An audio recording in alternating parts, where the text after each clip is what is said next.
Allahumma nawwir qulubana bi nuri hidayatika kama nawwartal arda bi nuri syamsika wa qur'anika badana badan rahmatika ya arhamar rahimin ya arhamar rahimin ya arhamar rahimin ya arhamar rahimin. Al-Fatihah.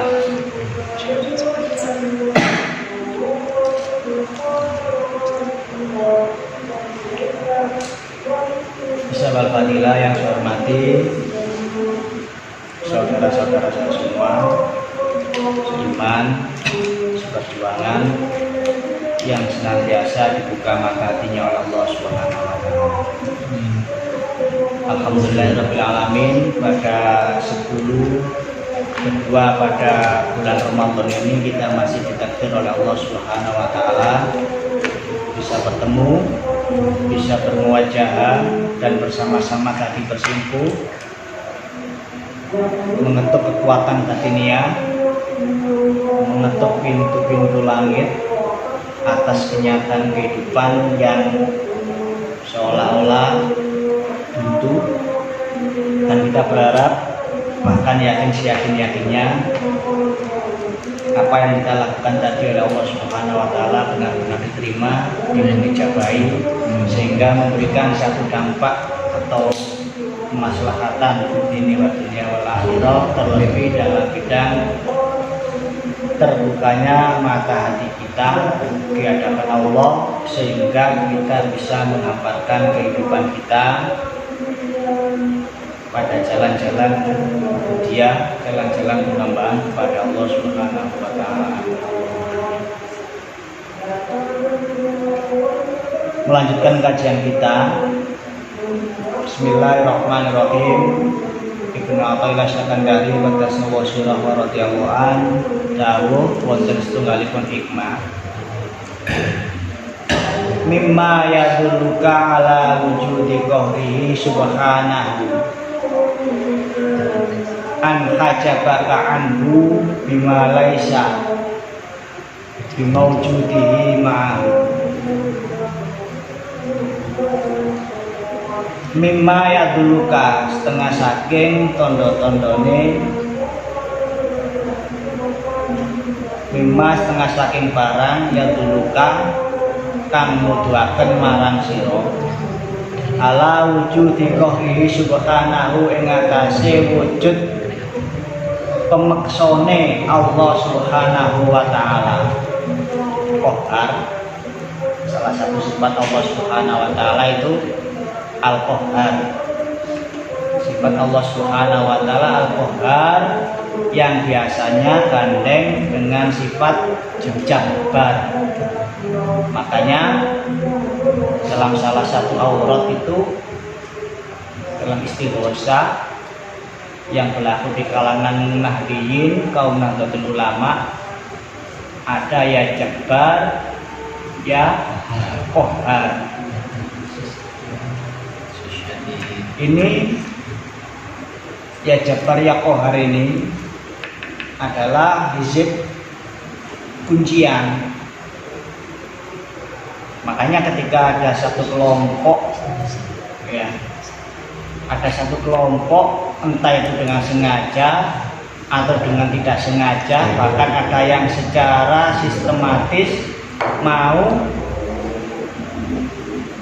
merongrong organisasi Nahdlatul Ulama, organisasi yang diridhoi oleh langit ini, pasti akan berantakan karena akan berhadapan dengan Jabbar dan Qahharnya Allah Subhanahu wa Ta'ala. Niku terosipun Syekhona Khalil Bangkalan. Dan ijazah juga dari beliau Hadratul Mukarram Kanjeng Rama Kyai Haji Abdul Latif Majid radhiyallahu anhu. Sing sapane wong kepingin duwe kewibawaan, mempunyai daya karismatik yang sangat luar biasa, sehingga bisa menggerakkan seseorang, bisa menggerakkan satu bentuk peradaban, terlebih bagi seorang muallim, seorang ustadz, seorang tokoh, agar ia mampu mendidik secara wibawa di hadapan murid-muridnya, maka bacalah ya Jabbar ya Qahar sebanyak 10.000 kali dalam satu majelis. Dilakoni sedina gak apa-apa, dilakoni rong dina gak apa-apa, dilakoni bendina yo gak apa-apa. Dosisnya 10.000. Maka insya Allah kewibawaan itu ada, sehingga pitutur-pitutur kalau seorang guru yang disampaikan kepada murid-muridnya akan diterima, dan pitutur-pitutur yang diberikan kepada muridnya itu berbarengan dengan hidayah Allah, kemudian mengecap semangat pada ruang hati dan kesadaran sang murid, sehingga sang murid tergerak untuk melakukan apa-apa yang sudah menjadi pengetahuan dirinya. Ini silakan dicoba. Suji satu kalimat jelasan ya Jabbar ya Qahar ya Jabbar ya Qahar. Yang 10.000 dulu. Kenapa? Nama fleksibel. Ya Jabbar ya Qahar. Kali muajab. Kalau misalnya dia seorang karu, ketua regu yang punya karismatik, ya saya nggak tahu apakah Bung Karno dulu pakai ini atau tidak, tapi tetap Bung Karno seorang orator, seorang orasi yang punya daya karisma. Dan diantaranya itu beliau Hadratul Mukarram Kanjeng Romo mengijazakan ya Jabbar ya Qahar. Karena apa ya? Itu mengandung sifat daya paksa kemahagungan Allah Subhanahu wa Ta'ala. Siapa yang maha perkasa? Yaitu Allah Subhanahu wa Ta'ala. Nah, ini di sini Ibnu Athaillah mengatakan dalam konteks yang lain, mimma yadulluka ala wujudi qahri subhanahu, dan setengah dari argumentasi. Yang dulu itu kan argumentasi, dalil itu argumentasi. Argumentasi yang tidak terbantah karena ia adalah satu fakta sosial, bukan hanya ilmiah tapi secara empiris sudah terbukti, secara pengetahuan apapun sudah terbukti, yang menunjukkan adanya sifat qaharnya Allah Subhanahu wa Ta'ala, kemahaagungan daripada Allah Subhanahu wa Ta'ala. Apa? An hajabaka anhu, Allah itu bisa ngaling-ngalingi. Jab itu ngaling-ngaling, bisa mengaling-alingi, bisa menghijab keberadaan dirinya dari semua hamba-hambanya di dalam sang hamba menuju perjalanan kepada Allah Subhanahu wa Ta'ala. Mengaling-alingi dengan apa? Bima kelawan barang laisa kang ora ono apa ma bima wujudihi mahu kelawan sertane wujud bersama dengan Allah Subhanahu wa Ta'ala. Sahabat fadilah yang dirahmati oleh Allah Subhanahu wa Ta'ala, temanku semua, ini sudah mengikuti yang namanya pembahasan yang lumayan tinggi terkait dengan kelanjutan hikmah yang di atas, ya. Hikmah Ibnu Athaillah Sakandari Qaddasyuhu sirrahu radhiyallahu an yang di atas mengatakan al-kaunu kulluhu dzulmah. Al-kaunu kulluhu dzulmah. Segala sesuatu yang selain Allah Subhanahu wa Ta'ala itu dzulmah ai adamun mahdun. Jadi pandangan para muhaqqiqin, pandangan para arifin secara universal itu semua sepakat masih Allah, segala sesuatu yang selain Allah Subhanahu wa taala statusnya itu adalah adamun mahdud. Sehingga kemudian pada pertemuan kemarin ada satu ungkapan daripada Ibnu Athaillah yang mengatakan man ra'al kaun sing sapane wong, barang siapa seseorang yang melihat satu fenomena dalam kehidupan, satu keadaan atau nuansa kehidupan yang terjadi dalam peradaban manusia kapanpun saja ia berada, dan ia tidak mampu fal yashhadhu fihi au indahu au qablahu au ba'dahu faqad awazahu, maka ia benar-benar telah terlewati dari yang namanya jalur hidayah Allah Subhanahu wa taala. Jadi ini sepakat para arifin, sepakat para muhakkikin mengatakan, tentunya ini berdasarkan rasionalitas hati. Bahasanya nih, rasionalitas hati, pandangan-pandangan yang lahir daripada kesaksian hati secara dzauqiyah, orang-orang yang muhakkikin, orang-orang yang telah tahqiq di dalam syuhudnya kepada Allah Subhanahu wa ta'ala. Jadi ini bukan satu pandangan yang lahiriah. Secara kasat mata mungkin keberadaan dunia dan seisinya ini ada. Sampean ada, HP itu ada, kopi itu ada, cireng itu ada, dan mineral santri ini juga ada. Santri, stok kiri, ya. Kapan-kapan alias ini, ya. Al-Azizi akan produk sebentar lagi. Jadi itu. Tapi ini pandangan hakikat, pandangan esensi. Dalam pandangan orang-orang muhakkikin itu masih Allah adamun mahdun. Ini kesepakatan. Kalaupun itu ada, semua yang wujud sebagai entitas dalam kehidupan dunia ini tidak lebih daripada terpercik tajalinya Allah Subhanahu wa ta'ala. Ini kesepakatan para muhakkikin, kesepakatan para arifin. Masih Allah adamun mahdun. Mungkin ini teori emanasinya Al-Farabi, ya. Teori emanasinya Al-Farabi.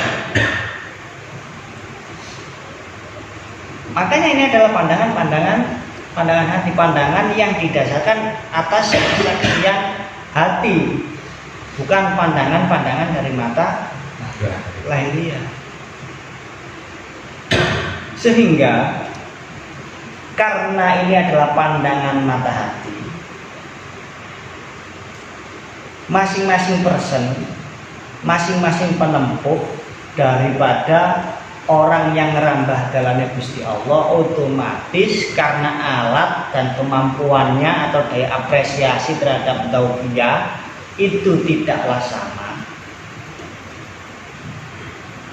Maka ketika masing-masing itu mencoba mementaskan satu rasa dalam bentuk satu bahasa, dalam istilah-istilah atau pengungkapan ketika ia mencoba mentransfer kesadarannya, mentransfer pengetahuannya kepada para murid-murid rohaninya, tentunya berbeda.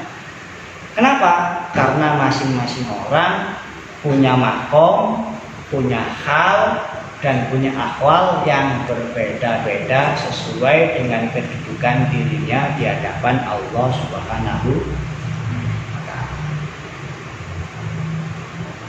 Ya sama-sama mondok di Sidogiri,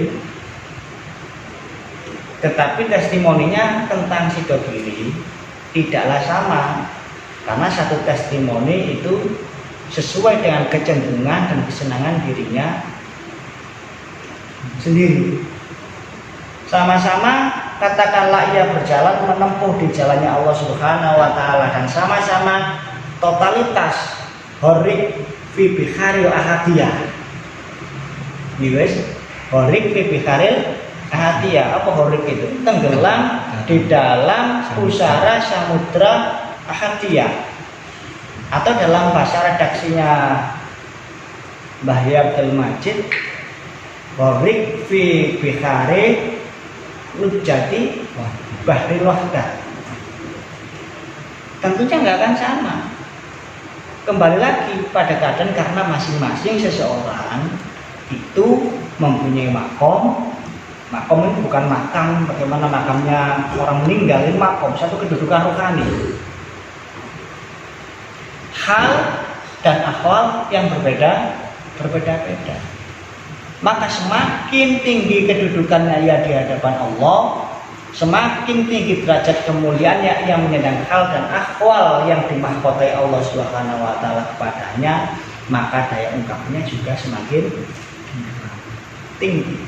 Purnama mata hatinya itu semakin tinggi karena al-ghain dalam bahasanya Raden Ketip, kalau kita kaji Syekh Abdul Jalil ya, ketika purnama mata hatinya seorang salik itu telah diangkat karena awan-awan kegelapan mata hati yang ada di dalam dirinya ini telah terangkat, maka pengetahuan-pengetahuan rohaninya pun juga pasti akan bertambah, sehingga kemudian lahir yang namanya al-kaunu kulluhu dzulma. Ini adalah ajaran yang pokok dalam hikam. Jadi seluruh hikmah Ibnu Athaillah termasuk seluruh kajian-kajian tasawuf yang digelorakan oleh para sufi-sufi agung sepanjang zaman mentok pada ini. Karena ini pandangan-pandangan batin yang sudah puncak. Masih wallah adamun mahdun, segala sesuatu yang selain Allah ditinjau dari mata hati, kesaksian hati seorang penempuh itu tidak ada secara mutlak. Nah, dari sinilah kemudian karena masing-masing apresiasi nggak sama, seolah-olah terjadi polemik karena sebuah rasa ketika diungkap di tengah masyarakat cenderung seolah berbenturan antara satu sama yo gak atau jangankan ilmu rasa, sampai gak suruh masalah di pesantren gak peke wis tukaran karena masing-masing referensi, masing-masing marojiknya berbeda. Semakin ia luas pandangan marojiknya, maka ia akan menemukan satu kesimpulan yang tidak sama dengan kesimpulan orang yang mungkin hanya berangkat dengan satu marojik. Tahu marojik? Marojik itu rujukan, referensi. Sehingga kemudian dalam dunia rohani untuk mengungkapkan pandangan atau pandangan syuhudnya, kesaksian hatinya itu ada berbagai macam term, istilah. Ada lahir yang namanya hulul ya.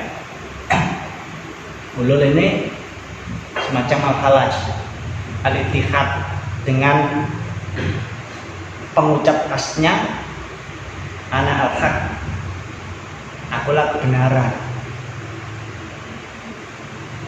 Kemudian ada lagi term yang namanya dalam konteks Jawa ada manunggaling kawula ing Gusti.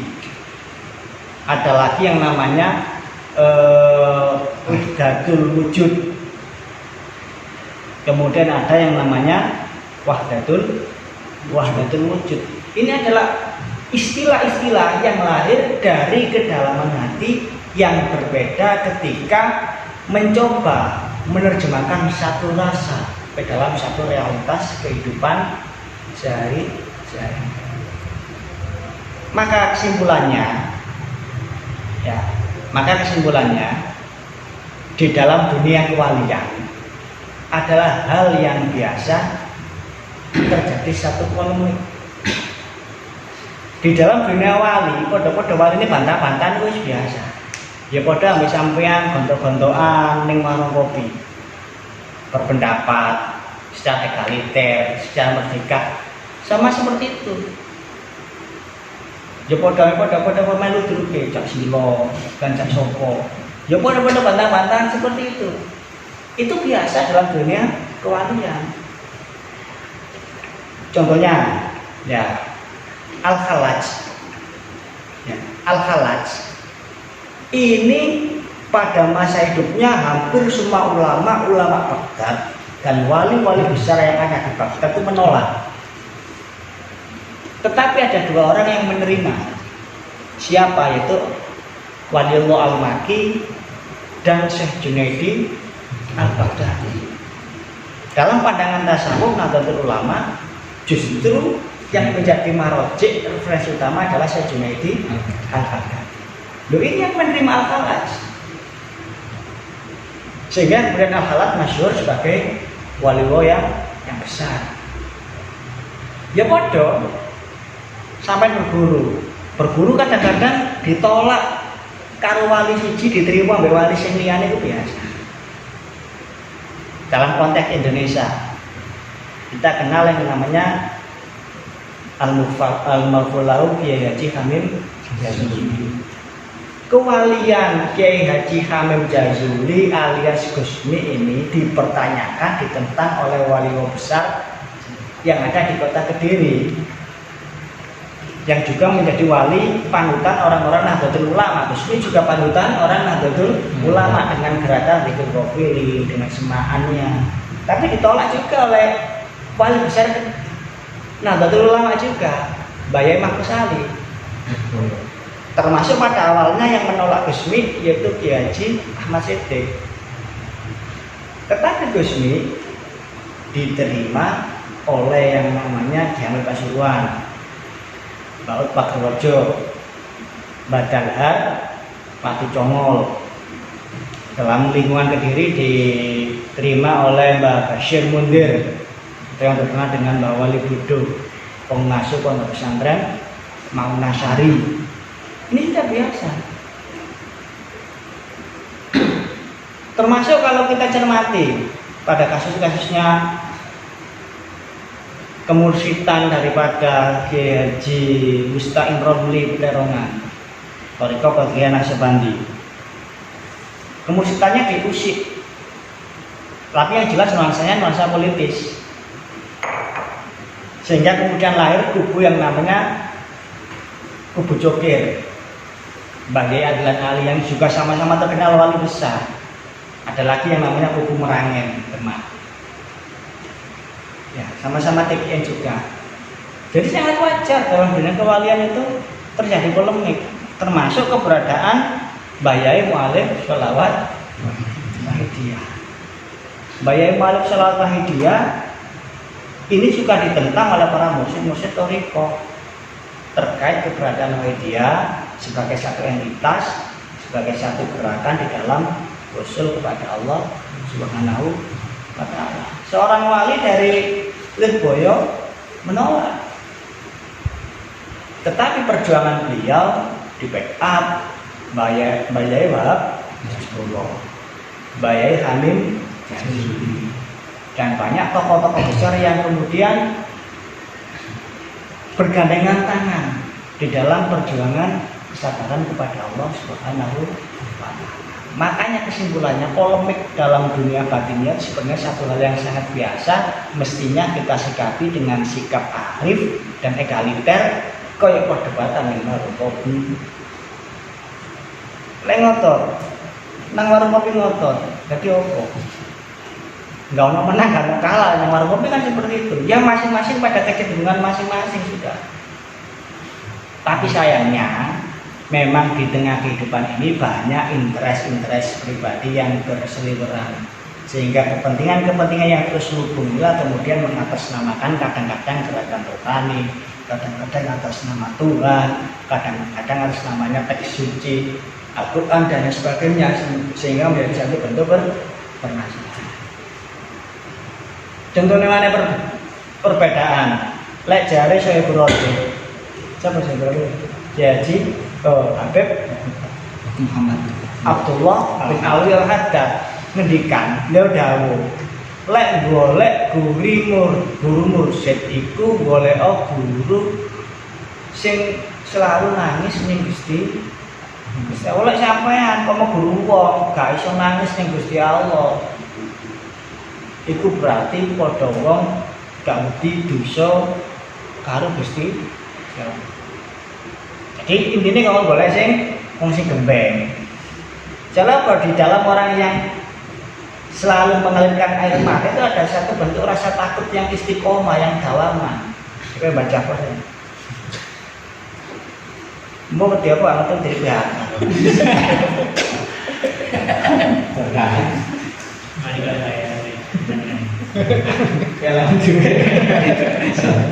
Ya. Tetap berlawanan dengan ini pendapatnya yang namanya Abu Hasan Asyadili. Abu Hasan Asyadili dawuh lek golek guru sing mursyid itu sing iso nguyu, sing iso ngakak. Tapi ora ngakak kok cak silo ya. Karena apa? Orang yang bisa tertawa, orang yang bisa tersenyum berarti di dalam dirinya ada benih-benih rasa syukur kepada Allah Subhanahu. Apakah ada yang beda? Ya tidak. Kan seolah-olah kalau ditabrakkan kan jari iki kok golek sing nangisan. Jari iki golek sing jari situ elek dulu lah kok get-get elonnya Gusti Allah kumu. Lirik Gusti Allah kecil-kecil dulu. Saya punya guru dulu tuh Kiai Haji Amanul Islam. Lan dulu ya, Pak. Kene kok ngamini gak ngerti ndek apa. Si. Karena memang Allah itu gak budek. Ya kan liriknya dengar apa enggak? Tapi kita nggak tahu. Tetapi dalam pandangan sufi yang lain, lek donga ning Gusti Allah aja trimo meneng ngene, diterima menang angkat tangan si dukur, ketokno kelekmu. Balik donga juga kok sudah. Gara-gara kayak itu dongane ya kudu.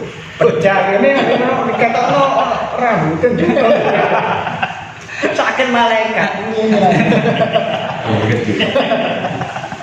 Ya. Karena ada pandangan dungu ngene sing banter, baru asal apa awakmu iki kakean dosa, gak nututi jaluk temen kan mana yang benar masing-masing orang punya pandangan marojinya masing. Ya tinggal pilih sampai milih madzhab yang mana. Kadang-kadang yang dungu lirik, kadang-kadang yang dungu ya kau-kauan sendiri. Kadang-kadang dungu ya apian ya. Bukan dungu ya apian. Kadang-kadang pas ngene kenyataan di depan mata. PHK di depan mata soalnya. Untung mana yang murah rada tegas titik. Kan masing-masing kondisi hatinya kan berbeda-beda. Kenapa saya gini? Saya dulu pernah diprotes orang, amakmu gak kayak ayahmu.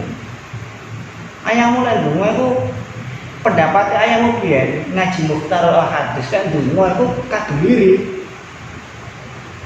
Ya mungkin memang konteksnya yang disajikan oleh almarhum ayah memang hadis yang terkait tentang doa secara lirik. Sedangkan di redaksi yang lain nanti juga banyak kongkon gindro-gindro banyak, kongkon berok-berok enggak apa-apa. Karena apa? Kita merasa ada sekat yang sangat tebal antara keberadaan diri kita dengan Allah Subhanahu wa Ta'ala. Tapi protes wong. Makanya tak sampai nanya seperti ini. Dulu kalah. Sekarang nggak ada diprotes wong, bosan protes. Pegel. Jadi itu intinya yang terjadi perbedaan itu adalah termasuk bagian nuansa kemahaperkasaan Allah Subhanahu wa Ta'ala menciptakan satu situasi yang dinamis di antara hamba-hambanya. Dengan cara apa? Di sini Allah menunjukkan kemahaperkasaannya dengan menciptakan adanya satu hijab, takbir penghalang keberadaan Allah dengan hambanya, yang hambanya menuju ini, yang sebenarnya hijab ini dari sesuatu yang tidak ada. Kan sakti. Apa saktir Jolo Sutro yang Jarwong Jawa ya? Jolo Sutro bukan ya? Ada pernah dengar Jolo Sutro? Ya seperti ini halus. Gak ono, lemsekilan lah. Lemsekilan. Gak ada hijab. Kenapa dalam pandangan muhakkikin segala sesuatu yang selain Allah itu tidak ada dalam pandangan hakikat? Ibnu Abbas mengatakan segala sesuatu yang selain Allah itu tidak ada. Kalaupun ada wujud, ya ada wujudnya itu kembali lagi karena tertetesi embun tajalinya Allah Subhanahu wa Ta'ala, dan keberadaannya tidaklah sama dengan wujudnya Allah Subhanahu wa Ta'ala, tetapi ia bisa karena tertetesi dalam hal sifat, ya tertetesi dalam hal pekerjaan, fi'liyah, kemudian tertetesi dalam hal datiannya. Karena Allah itu, cara kerjanya Allah itu nggak sama dengan kita mekanismenya, tanpa bantuan siapa-siapa, tanpa contoh siapa-siapa, kreator berarti kan ya. Rekaannya, imajinasi ketuhanan bahasanya ada. Tapi ini kan enggak. Makanya biar aku dijazai guruku, sampean kepengin iso kreatif, ceritane ya badi ya apa baca kreator. Ya kreasi. Ya badi wajan apa inspirasi wono ae. Nek dagang apa zaman corona ini iso golek salah. Tapi aku gak ngamal no. Ya lek sampean ngamal ya enggak masalah, dari sikap diri sampean. Ya badi ya.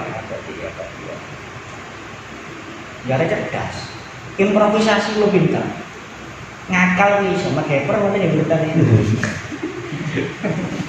Nukan iso.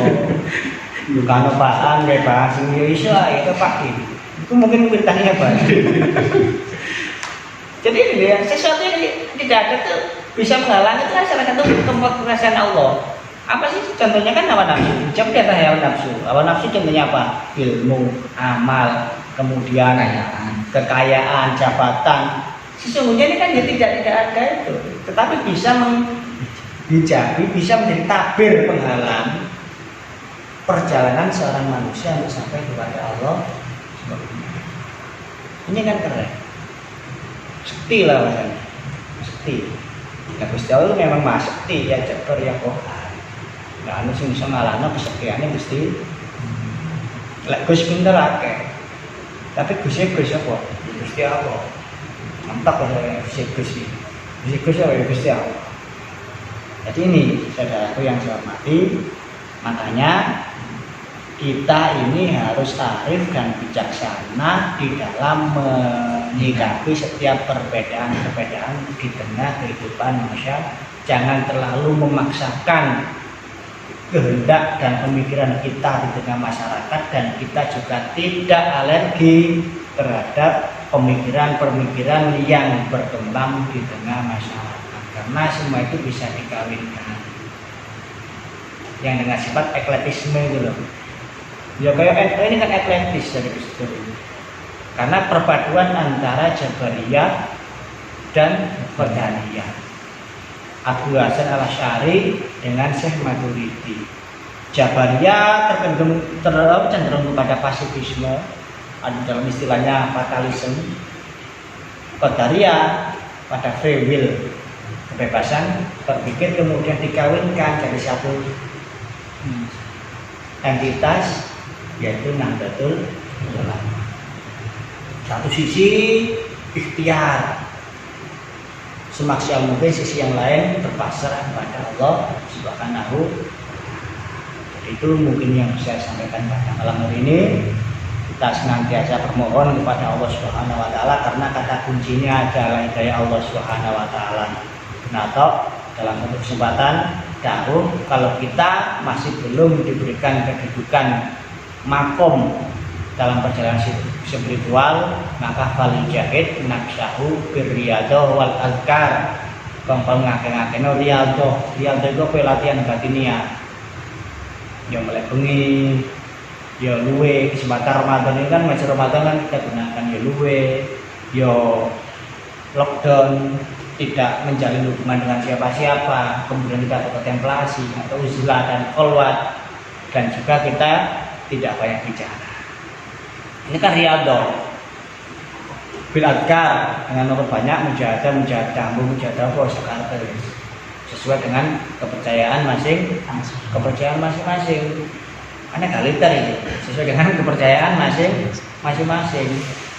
Karena jalan menuju Allah Subhanahu wa Ta'ala sebanyak bilangan makhluknya Allah yang ada di bumi. Redaksi donga muake, tapi yang paling prinsip, yang paling universal ketemunya adalah dia itu tengada meminta kepada Allah dengan perasaan penuh gambar dan harap dengan kaifiyah yang berbeda-beda. Jadi contohnya Mbak Wahab lewat kemarau, donga Mbak Wahab, Allahu ya karim anzil alaina minas samai ma'an midroron. Mbak Wahab lek wis kemarau arek tambah beras kabeh kawan donga, ya Allah ya karim anzil alaina deno makan beneran kepada saya ma'an midroron, air hujan yang begitu lebat, karena ini konteksnya kemarau kehidupan terkait dengan sandang pangan papan, dengan hancurnya pundi-pundi ekonomi karena sistem yang karambol seperti ini, yang dimana ini ganti. Ya Allah ya Karim anzil alaina yotron midroron. Allah ya Karim, ya Allah ya Gusti kang Maha Mulya, anzil alaina dono ning aku minas samai saka langit yotron midroron atau ingkang begitu lepat langit. Syukur yakin, syukur mantap yakin. Jadi ya dengan ngono enggak masalah. Soalnya ini musim gendeng. Makanya lah sampai ada rezeki itu kitab suci ini saya kasih referensi. Ukolaul Majanin. Ukolaul Majanin. Majanin iya, Majanin. Iya, orang-orang yang gila, pemikiran orang-orang yang gila. Ya wali-wali yang jadab-jadab itu banyak, ada kisah sekitar 500 kisah ya. 500 kisah para wali-wali besar dengan pikiran-pikiran yang gendeng macam-macam. Ukolaul Majanin ya. Itu semoga bermanfaat. Yang terpenting kita menggunakan setiap waktu ini untuk bermunajat kepada Allah Subhanahu wa taala, menggunakan Ramadan ini sebagai wasilah yang agung untuk menerobos kepada relung hati kita yang masih dilanda kegelapan sehingga dipenuhi dengan cahaya dan bisa membuka peluang-peluang kebaikan yang sebesar-besarnya. Allah muwaffiq ila thoriq, karena tadi sudah berdoa 2 kali dan cukupkan. Allah muwaffiq ila thoriq. Wassalamualaikum warahmatullahi wabarakatuh.